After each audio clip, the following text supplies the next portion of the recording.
Jeff Fenech awarded a fourth world title retroactively after 30 years of living with being robbed of it. What do you guys reckon about that? What do you reckon, Frumy? What title was he? I believe it was a WBC title. The fight that he lost against Zuma Nelson. And I'm not sure what weight class it was for, but it was for a fourth weight class. They went back over the footage.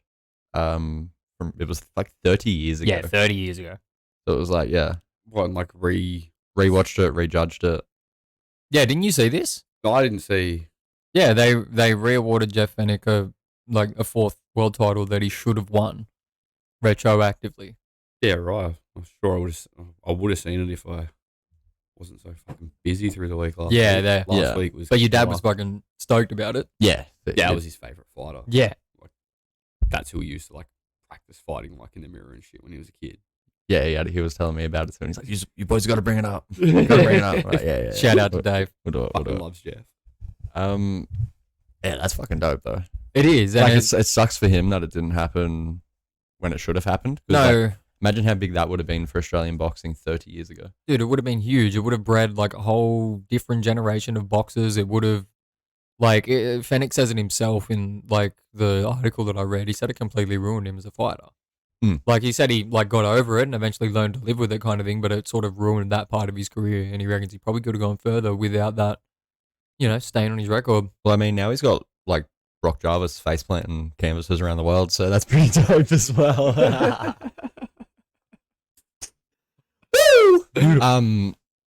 yeah, dude, that would have fucking destroyed him. And then it'd be such a good feeling 30 years later, but also such a depressing feeling. Fuck, yeah, where was one this of those 30 things. fucking It's well years ago? past it's one of those things he said he's already learned to live with it. Yeah. So if you've already gotten past the heartbreak of it, as much of a fix as it is to what should have really happened, at the end of the day, it's just Yeah, I agree. And really. What, have they got a belt made to look the same as one from 30 years ago?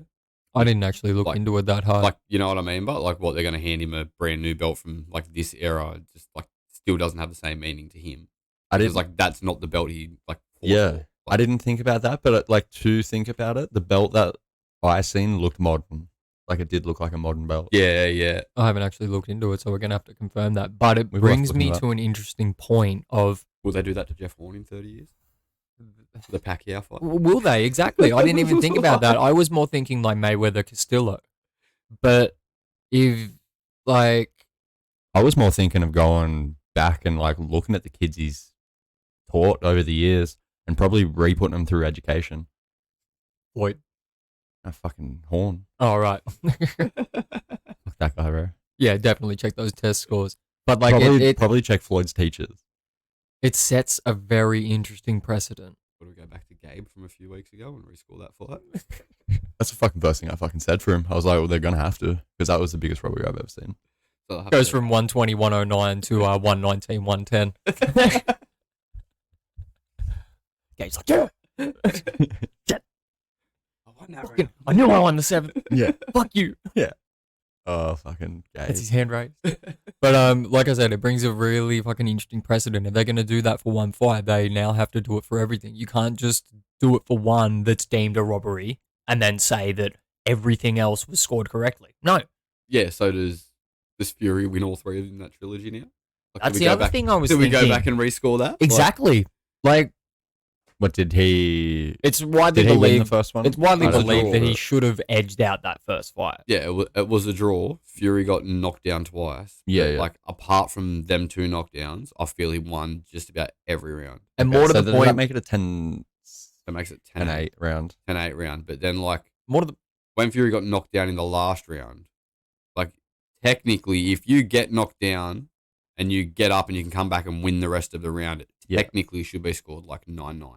Okay. Because you lost the round, but you got the knockdown. Yeah. So that knockdown is a point deduction. Mm-hmm. It's exactly what I was going to bring up.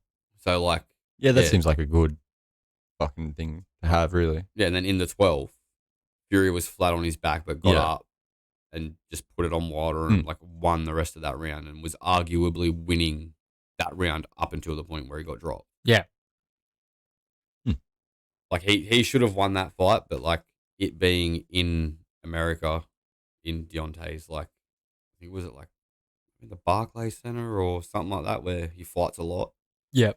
In Like New York, yeah. yeah, him being like in his environment in his home country, they probably one or two of the rounds that were tight or whatever, they could have just gave it to Wilder. Yeah. Which is what ended up evening it up Yeah, at right. the end of the fight. That makes sense. Alrighty. I feel like it'd be pretty dope if they went back over older fights and just kept doing that shit. Yeah, there's probably a few that need to be looked at, but we'll see how that pans out in the next couple of weeks.